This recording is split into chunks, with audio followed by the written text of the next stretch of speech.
자, 여러분 반갑습니다. 대기업에서 기업들의 은밀한 속사정을 전달해드리는 대기업 멘토 황호준입니다. 자, 오늘 하이스트리에 대해서 얘기를 해보겠습니다. 요즘 들어서 여러분들 철강업계가 대왕고래 아니면 트럼프 관련주, 뭐 남북경합 관련주 이런 식으로 엮이는 경우가 많은데 절대 여러분들 그쪽을 바라보고 접근하시면 절대 안 됩니다. 일단은 왜 그런지 설명부터 드리면은 철강업계가 전체적으로 중국 수요 부진 여파를 고스란히 맡고 있습니다. 이거에 대해서 오늘 중점적으로 얘기를 해보고 하이스틸은 앞서 설명드렸던 이 테마에 적용은 되진 않습니다만은 조선과 자동차 부분에 가장 큰 이제 수혜를 받을 수 있는 철강 기업이라고 보고 있습니다. 매출액 때문에 그런 건데 뒤에서 자세하게 조금 더 딥하게 설명드리도록 하겠습니다. 자, 그래서 오늘의 타이틀 제목이 어떻게 되느냐? 하반기 업황 개선이 시작되나? 이렇게 정해놨습니다. 자, 바로 본 내용 시작하도록 하겠습니다. 먼저 이 회사가 어떤 회사인지 한번 알아봐야 됩니다. 자, 그런데 매출의 구성에서 아주 독특한 부분을 발견을 할 수가 있어요. 자, 91%, 즉 거의 과반수 이상이 자동차, 선박기계, 건설, 배관, 보일러 및 구조물 이런 부분에 치중이 되어 있다라는 겁니다. 자, 보통 철강업계가 어떻게 분류가 되냐면은 정말 철강을 생산하는 그런 회사, 그걸 이제 납품하는 회사.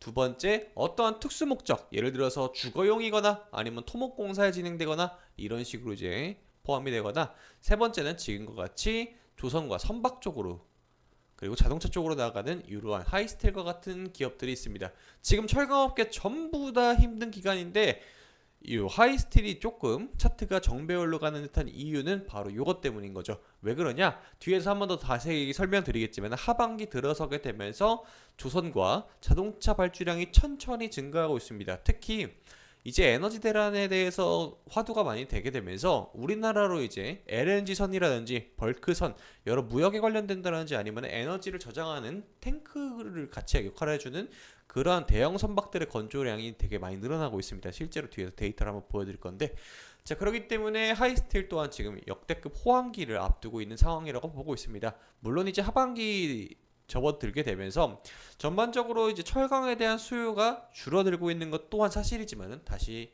반대로 또 이제 조선업도 살아나고 있는 상황이기 때문에 슈퍼사이클 얘기도 나오고 있죠. 그래서 하이스틸의 주가가 천천히 올라가는 이유 또한 여기에 있다라고 보고 있습니다. 자, 그래서 넘겨서 다시 한번 설명드리자면은 하이스틸의 대부분 매출이 아까 제가 보여드렸을 때 선박용 관관에서 발생한다라고 보여드렸잖아요. 이게 산업통상자원부에서 이제 7월 1일 딱 이제 하반기가 딱 시작하고 나서부터 10일까지 어떤 게 수출이 많아고 어떤 게 수입이 많았는지 이 부분에 대한 내용을 정리를 한 건데, 여기 보시면 노란색 제가 색칠해 놨죠. 선박에 대해서 금액이 100만 달러입니다, 여러분들. 그러면 100만 천만 억, 그러니까 3천억 원 정도가 늘어났다라는 겁니다. 여기 보시면은 증감률 또한 37.5%. 여러분 수익이 37% 났다고 하면 어떻게 생각하시죠? 어마무시하게 많이 늘었다라고 생각하시잖아요. 그런 것처럼 이 선박 부분에서 금액에 포커스를 둘 게 아니라 지난번과 대비를 했을 때 얼마나 많이 늘어났느냐라는 걸 중점적으로 봐야 됩니다. 왜 그러냐? 이 수주라는 게 여러분들 7월 한 달을 뚝 떼고 보는 게 아니라 7월 1일부터 7월 10일, 즉 이게 시사하는 바는 하반기에 턴어라운드 한다라는 인식이 더욱더 강하게 작용할 수 있기 때문에 이 부분 꼭 봐야 됩니다. 이 데이터는요 거의 매주 단위로 업데이트가 되기 때문에 제가 다음번 영상에서도 한 번 더 자세히 다루겠습니다. 그 외의 부분들 보게 되면은 반도체 부분의 증감률 부분들 보게 되면은 전반적으로 업황 자체가 우리나라가 이제 이렇게 됐거든요. 수출에 대한 데이터가 이 구간을 돌입을 해가지고 현재는 바닥찍고 턴어라운드 한다라는 건데, 여러분들 장기적으로 우상향을 꾸준히 하는 종목들의 특징은요 이렇게 업황이 돌아선다, 턴어라운드 한다라는 기사가 나오고 동시에 주가 또한 받쳐주고 매출액까지 삼박자가 잘 받쳐주면은 이 부분이 쭉 하고 올라가는 겁니다. 어떤 게 생각나십니까 여러분들? 반도체 부분에서는 한미반도체가 있고 승용차 같은 경우에는 현대기아차가 있죠. 물론 지난번 시청 사건 이후로 주가가 좀 떨어지고 있긴 합니다만은 그 외에 철강 제품들은요 아직까지도 좀 힘든 부분을 넘어가고 있어요. 왜 그러냐? 철강 자체가 워낙 원자재 가격이 비싼 아이들이기 때문에 고부가치 사업인데 마진율이 좀 낮습니다. 그런데 이 부분을 좀 개선을 해야 되겠죠, 전체적으로. 자, 그럼 다음으로 넘어가서 우리가 이제 무역을 하거나 이럴 때는 그 값을 치를 때 원화로 결제를 하지가 않아요. 미국 돈으로 합니다. 그래서 달러로 하기 때문에 우리나라가 팔 때는 어떨 때 파고 싶어요, 여러분들? 당연히 비쌀 때 팔고 싶겠죠. 그리고 원자재를 사올 때 어떻게 하고 싶어요? 당연히 싸게 사오고 싶겠죠.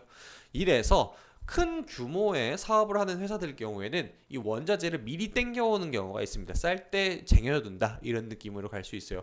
그래서 여러 가지 주식 회사를 하나 운영한다는 거는 매출액도 매출이겠지만은 무형자산, 유형자산에 대해서 이 가치 또한 값을 매겨야 된다라는 겁니다. 그런데 우리나라 원달러 환율이 지금 꽤 큰 폭으로 요동을 치고 있어요. 왜 그러냐? 이거 다 미국 탓입니다.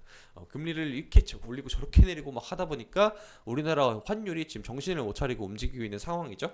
1350원부터 1480원까지 박스권이 형성이 되어 있는데 최근 들어서 이거를 1400원을 다시 위협하는 듯한 움직임이 많이 보이고 있습니다. 하이스텔 입장에서는 반가울 상황이 될 수도 있고 반갑지 않은 상황이 될 수도 있는데 이걸 잘 넘어가는지 여부가 또 중요하게 되겠네요. 자, 다음으로 넘어가서 이게 가장 사실 핵심인데 철강 산업 전체적으로 조금 힘들 수밖에 없는 이유가 요것 때문입니다.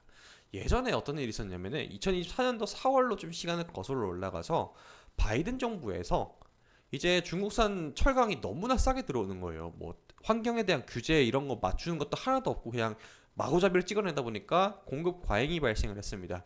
그렇게 되면서 미국 내에서도 철강을 생산하는 회사들이 있겠죠. 이 회사들이 게임이 안 되는 거예요. 그래서 바이든 정부 차원에서 대통령법으로 대통령 권한으로 슈퍼 301조라는 이 법안을 발동을 시킵니다. 이게 내용이 뭐냐?